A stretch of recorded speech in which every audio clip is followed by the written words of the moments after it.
Welcome, executive team, to today's Explainer. Okay, let's dive into this. Today, we're tackling something I know every single one of us in leadership wrestles with, and that's strategic prioritization. You know the drill. We always have way more ideas, far more feature requests, and infinitely more market opportunities than we have actual engineering hours, right? I mean, think about it. If Spotify built every single feature requested by their users and internal teams, their app would probably be, 100 gigabytes of just pure chaos? It's wild, but that's just a fundamental reality of product development. So how do industry leaders actually separate the signal from the noise? Well, to figure that out, we're going to look really closely at a case study of Spotify's roadmap strategies to understand exactly how world-class teams manage their priorities. Here's a quick look at our agenda for this briefing. We'll hit outcomes over feature outputs, the RICE framework, the Kano Model, AI needs and technical debt, strategic focus versus competitors, and finally, driving tangible business metrics. And giving you the bottom line up front here, we're going to focus heavily on user retention and revenue outcomes first and foremost. All right, Section 1, Outcomes over Feature Outputs. Let's shift our mindset a bit. So for a long time, product teams were essentially functioning as, feature factories. Success was evaluated based entirely on outputs. Literally just counting up how many things were built. Launching 5 new features in a quarter? Boom, that was seen as a massive win. But modern strategic product managers evaluate success entirely differently now. They focus on outcomes. An outcome isn't the feature itself, right? It's the actual result that the feature creates. For example, increasing user retention by 20%. Now that's an outcome. If we can pull that off by building just one highly targeted feature instead of 5 kind of mediocre ones, we save resources, we reduce platform complexity, and we deliver a vastly superior return on investment. Which brings us to arguably the most powerful phrase in strategic product management. We should not build this.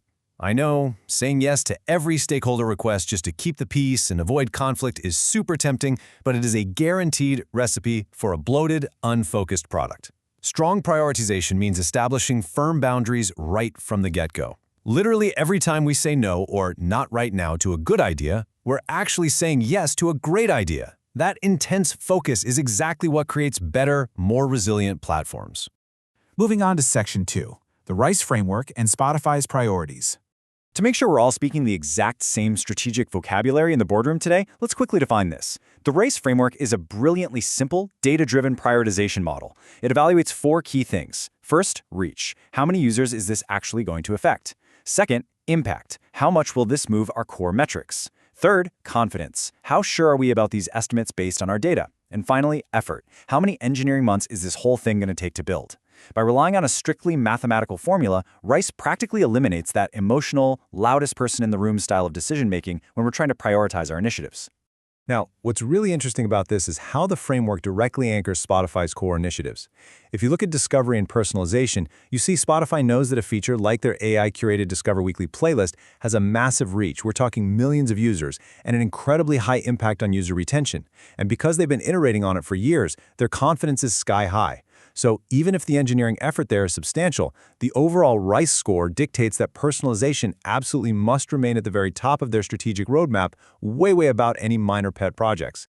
All right, Section 3, the Kano Model and Feature Categorization.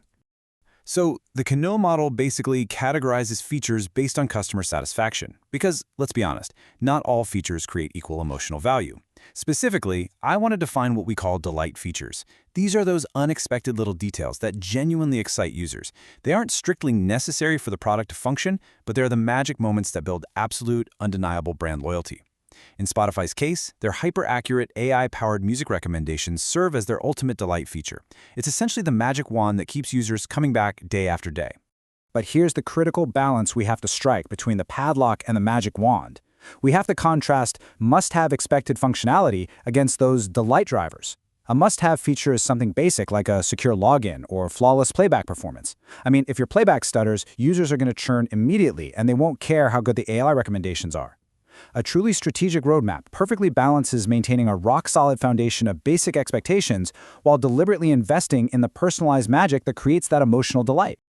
Let's jump into Section 4, AI needs and technical debt.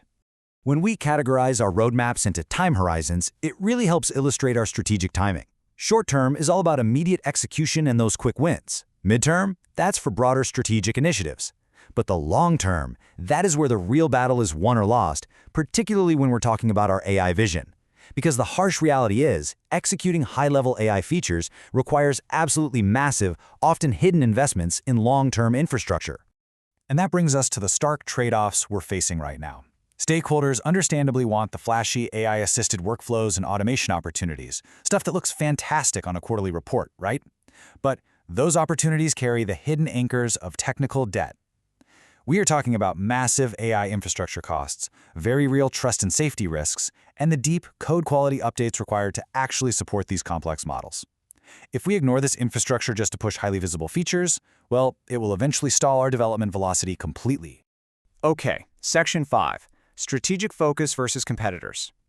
As an executive team, we frequently hear loud stakeholders demanding that we just match rival features to close perceived gaps.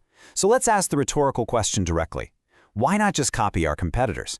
I mean, it seems faster, right? It definitely seems safer. But this brings us right back to the concept of opportunity cost. So the crucial point is that blindly chasing competitors actually weakens our product and drastically slows down our execution. Think about it. When you just copy features, you completely lack strategic focus. You end up creating tons of unnecessary platform complexity, and honestly, worst of all, you're copying a solution without actually understanding the underlying root problem your specific users are facing. It is an absolute fast track to becoming a bloated, second-rate version of Apple Music or Tidal, rather than boldly executing our own unique vision. Finally, Section 6, driving tangible business metrics.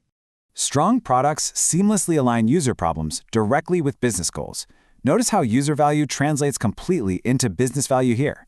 When we prioritize better UX, we aren't just making the app look pretty, right? We're directly aligning with revenue growth by improving our conversion rates. When we invest in faster experiences and simpler workflows, we actively drive operational profitability. And when we prioritize accessibility, we directly improve our overall retention. Every single roadmap initiative must map back to one of these tangible business outcomes. And this brilliantly illustrates the ultimate goal of strategic prioritization. By shifting from a totally reactive roadmap, where we just try to build absolutely everything and copy our competitors, to a tightly focused strategy based on RICE, the Kano Model, and really disciplined trade-offs, we can generate a measurable 20% increase in user retention. That right there is the true power of prioritizing outcomes over outputs. So, I want to conclude this explainer by challenging our executive team to really manage our own opportunity costs. As we look at our internal roadmap going forward, ask yourselves this: what are you not building today to ensure long-term value creation tomorrow? It's probably the hardest question in product management, but answering it correctly is absolutely the only way we win. Thanks so much for joining me today, and I'll see you in the next explainer.